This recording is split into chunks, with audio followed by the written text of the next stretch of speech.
जय श्री हरि। हे भक्तों, बैसाख मास के पहले अध्याय में आपने जाना कि यह महीना कितना पवित्र है।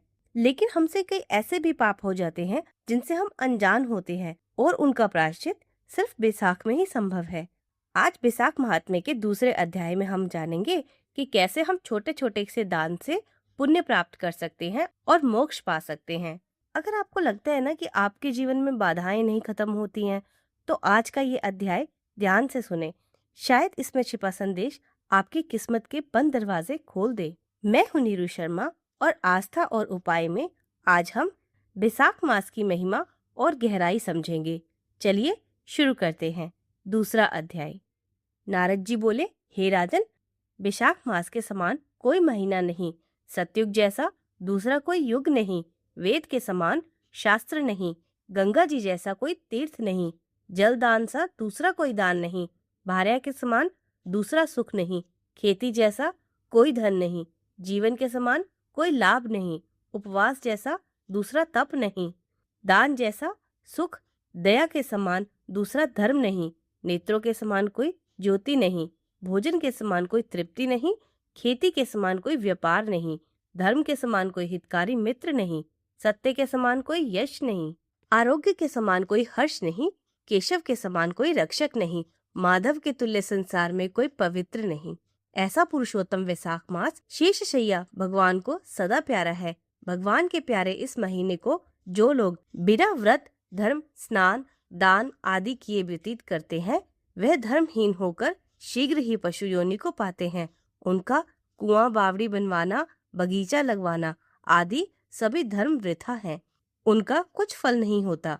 वैशाख मास में जल दान, छत्री दान, खड़ाऊ दान और पंखा दान सब उत्तम हैं, जो अवश्य करने चाहिए।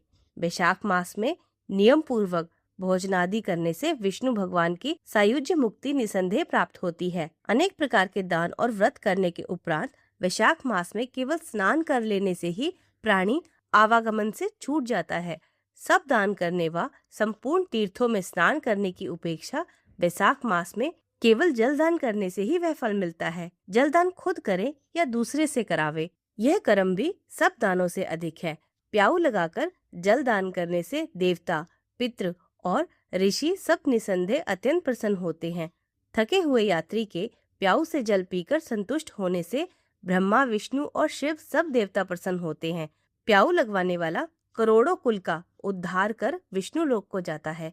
वैशाख मास में कुटुंबी ब्राह्मण को जल से भरा घड़ा अवश्य देना चाहिए, जिससे चात्विक योनि प्राप्त होती है। हे राजेंद्र, प्यासे महात्मा को शीतल जल पिलाने से 100 राजसूय यज्ञ का फल मिलता है। वैशाख मास में धूप, परिश्रम और पसीने से व्याकुल ब्राह्मण को पंखे से हवा करना, वस्त्र से हवा करना चाहिए तथा ताड़ का पंखा दान करना चाहिए, जिससे दान करने वाला गरुड़ के समान हो जाता है और सब पापों से छूट विष्णु भगवान की सायुज्य पाता है। पंखा दान नहीं करने से अनेक प्रकार की नरक यातनाएं, वात रोग आदि पीड़ाएं भोगनी पड़ती हैं तथा संसार में पापी होकर रहना पड़ता है। हे राजेंद्र, आध्यात्मिक दुख की शांति के निमित्त वैशाख में छत्री दान करना उचित है। छत्री दान नहीं करने से छाया को तरसना पड़ता है और महाक्रूर पिशाच बन पृथ्वी पर घूमना पड़ता है।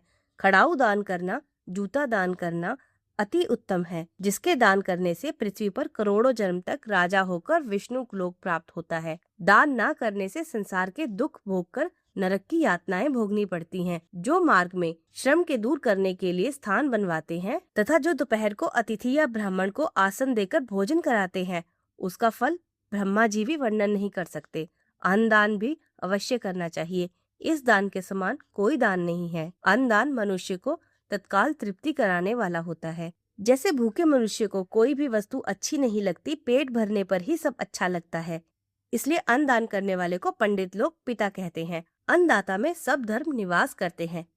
इति द्वितीय अध्याय संपूर्ण। तो भक्तों, ये था बैसाख मास का दूसरा अध्याय। ऋषि मुनि कहते हैं कि कथा सुनने से ज्यादा फल तब मिलता है जब हम उसे दूसरों के साथ बांटते हैं। आज का उपाय, किसी प्यासे को पानी जरूर पिलाएं। और आज का सवाल, क्या आपने घर के बाहर पक्षियों के लिए कटोरा रखा है? अगर हाँ, तो कमेंट में जय श्री हरि लिखकर जरूर बता दें। कल का तीसरा अध्याय मिस मत करना, क्योंकि वो बहुत जरूरी है। वो आपकी परिवार की रक्षा से जुड़ा है। वीडियो को लाइक कर दें ताकि कल नोटिफिकेशन आपको सबसे पहले मिले। मिलते हैं कल सुबह ठीक 6 बजे। प्रेम से बोलिए लक्ष्मी नारायण जी की